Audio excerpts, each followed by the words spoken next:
حضرت عمر رضی اللہ تعالیٰ عنہ کے دور خلافت میں 18 ہجری میں پورے جزیرہ عرب میں ایسا قحط پڑا کہ کھانے پینے کی چیزیں بھی کسی قیمت پر نہیں ملتی تھیں۔ فاقوں کی شدت کی وجہ سے لوگ انتقال کر رہے تھے۔ اسی دوران حضرت عمر رضی اللہ تعالیٰ عنہ کو یہ اطلاع ملی کہ مصر کے اندر بے شمار پیداوار ہیں اور مصر اس سے پہلے فتح ہو چکا تھا، اور حضرت عمر بن عاص رضی اللہ تعالیٰ عنہ وہاں کے گورنر تھے۔ حضرت عمر رضی اللہ تعالیٰ عنہ نے ان کو خط لکھا کہ یہاں حجاز میں بالکل غلہ نہیں ہے، اور مجھے معلوم ہوا کہ مصر میں غلہ بہت ہے، لہٰذا یہاں والوں کے لیے وہاں سے غلہ بھیجو۔ گورنر صاحب نے جواب تحریر فرمایا کہ آپ مطمئن رہیں، میں اتنا بڑا قافلہ غلے سے لدوا کر بھیجوں گا کہ اس کا پہلا اونٹ مدینے میں اتر رہا ہوگا اور آخری اونٹ مصر میں غلے سے لد رہا ہوگا۔ مصر اور حجاز کے درمیان 1 مہینے کا راستہ تھا، جو کہ اس زمانے میں اونٹوں کے ذریعے طے کیا جاتا تھا، اور یہ سارا راستہ غلے کے اونٹوں سے بھر دوں گا۔ چنانچہ غلہ آیا اور اتنا ہی آیا، اور مدینہ پاک میں اور اطراف میں منادی کروا دی گئی، جس کا جی چاہے وہ حضرت عمر رضی اللہ تعالیٰ عنہ کے دسترخوان پر آ کر کھانا کھا لے، اور جس کا جی چاہے وہ اپنا حصہ گھر لے جائے۔ چنانچہ ہزاروں لوگوں نے آ کر حضرت عمر رضی اللہ تعالیٰ عنہ کے دسترخوان پر کھانا کھایا، اور جن کا جی چاہا انہوں نے اپنا حصہ لے لیا اور گھر چلے گئے۔ ایک صحابی جو جنگل میں رہتے تھے، انہوں نے بھی جب آنے جانے والوں سے یہ سنا کہ مدینہ پاک میں غلہ آیا ہے اور تقسیم ہو رہا ہے، تو ان کے پاس ایک بکری تھی، تو انہوں نے سوچا کہ اگر بکری کو چھوڑ کر غلہ لینے جاتا ہوں تو ایسا نہ ہو کہ کوئی جانور آ کر بکری کو کھا جائے، تو انہوں نے سوچا کہ چلے اس بکری کو میں ذبح کر لیتا ہوں اور پھر اس کو میں کھا لوں گا تاکہ جسم میں تھوڑی انرجی آ جائے، اور اس کے بعد مدینہ جا کر اپنے حصے کا غلہ لے آؤں گا۔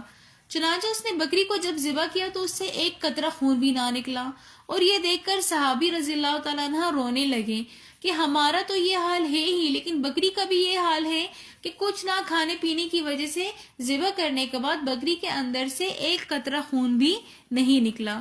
اور روتے روتے صحابی پر غش طاری ہوا اور وہ بے ہوش ہو گئے۔ اسی بے ہوشی کی حالت میں انہوں نے دیکھا کہ آپ علیہ الصلوۃ والسلام ان کی خواب میں آیا، اور انہوں نے کہا کہ جاؤ اور میری طرف سے عمر کو سلام کہہ دو، اور عمر سے کہو کہ تم تو بڑے عقل مند تھے، تیری عقل کو کیا ہو گیا۔ یہ صحابی اٹھے اور گرتے پڑتے حضرت عمر رضی اللہ تعالیٰ عنہ کی چوکھٹ پہ گئے اور کہا کہ رسول اللہ صلی اللہ علیہ وآلہ وسلم کا قاصد آیا ہے اور آپ سے اجازت طلب کرتا ہے۔ حضرت عمر رضی اللہ تعالیٰ عنہ اپنے مکان سے ننگے پاؤں دوڑتے ہوئے آئے، اور انہوں نے پوچھا کہ کیا بات ہے، تو صحابی رسول نے حضرت عمر رضی اللہ تعالیٰ عنہ کو سارا خواب سنا دیا۔ حضرت عمر رضی اللہ تعالیٰ عنہ خوف سے لرزنے لگے۔ انہوں نے سارے جو اس وقت کے صاحب الرائے تھے ان کو جمع کیا اور ان سے مشورہ کیا کہ کیا کوتاہی ہوئی ہے، تو سب سوچنے لگے۔ حضرت عمر رضی اللہ تعالیٰ عنہ بار بار ایک ہی جملہ دہرا رہے تھے کہ میں نے تم سے کہا تھا کہ اگر کوئی مجھ سے بھول چوک ہو جائے تو مجھے متنبہ کر دینا، تم لوگوں نے مجھے کیوں نہیں متنبہ کیا؟ سب نے کہا کہ ہمیں تو اور کوئی وجہ سمجھ نہیں آ رہی ہے۔ ایک صحابی نے کہا جو کہ اس محفل کے اندر موجود تھے، مجھے یہ چیز سمجھ آ رہی ہے کہ جب قحط آیا تو آپ نے اللہ سے دعا کیوں نہیں کی؟ آپ نے وہاں پر عمر بن عاص کو تو درخواست کہلوا دی، لیکن آپ نے اللہ سے درخواست کیوں نہیں کی؟ مجھے تو یہ وجہ سمجھ آ رہی ہے۔ تو اس پر سب نے اتفاق کیا کہ ہاں یہی وجہ ہو سکتی ہے۔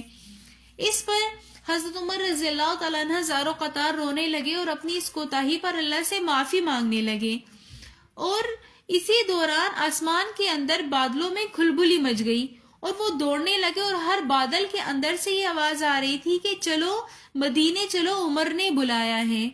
سبحان اللہ، یہ تھی ہمارے صحابہ رضی اللہ تعالیٰ عنہ کی شان۔ اگر آپ کو ہماری آج کی ویڈیو پسند آئی ہو تو ویڈیو کو لائک، کمنٹ، شیئر اور سبسکرائب ضرور کیجیے گا۔ ملتے ہیں نیکسٹ ویڈیو میں، تب تک کے لیے اللہ حافظ۔